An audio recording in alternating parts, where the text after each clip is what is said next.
So they've been tied into the back of the boat. They're going to be permanently positioned here, sat here behind the coxswain seat. They're quite snug, so they will take a bit of removing. The idea is that if you're in a position where you think you're going to need one before you go out, you shouldn't go out at all. Recommendation. If you're in a position where you think you need to use one at sea, you need to make sure you're right behind the brake, a really good distance behind the brake, so you've got time with the oarsman being able to control the boat for the cox to have a little bit of time to get it out. And it is quite a snug fit. So it's packed away in a dry bag like that. You need to be careful, as with any deployment of any rope on a boat, so you don't get it caught up around anything.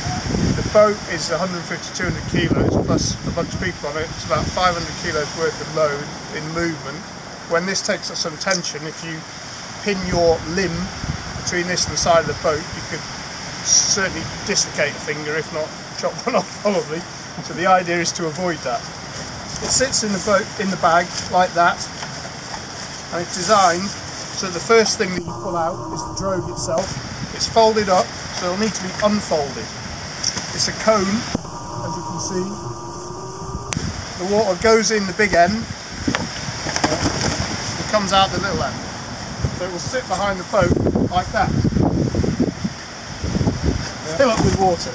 And the idea is that it will be chucked over the side, and then it will pay out.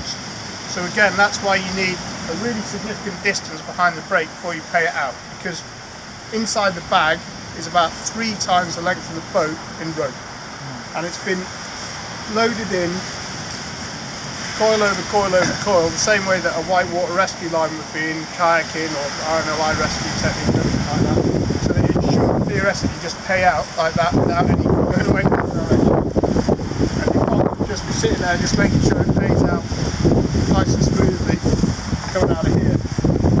Just where the business end is, because that's just sitting in the water. So it should pay out of there. This one's right, and then as you see, it comes out and it's just tied onto here, permanently attached to the back of the boat there, behind you. And the load would actually come in this direction.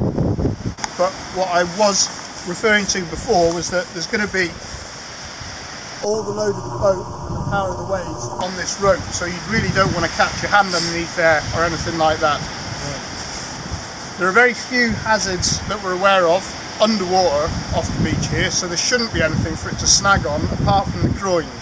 If you go down to where the swimming pool is, there are a number of hazards actually on the seabed which are former old groins and fittings. If it caught on that, the boat might hang up on it and actually be stuck on it. So the bags are going to have a safety knife in them. It's a rope cutter, it's safe, so you shouldn't be able to cut yourself on it other than using it in earnest. And it's just used like that. It goes into the eye of the cutter, and then you can just cut the rope. And you shouldn't be using the ropes on a boat without a cutter, basically. So that will, one of these will sit in the bag there and stick with the lark's foot. So it's a bit about that. So if you discovered it was unattached, a bowline would be the thing, would it? Bowline, or literally just tie another big loop in it like that and feed it back through in itself.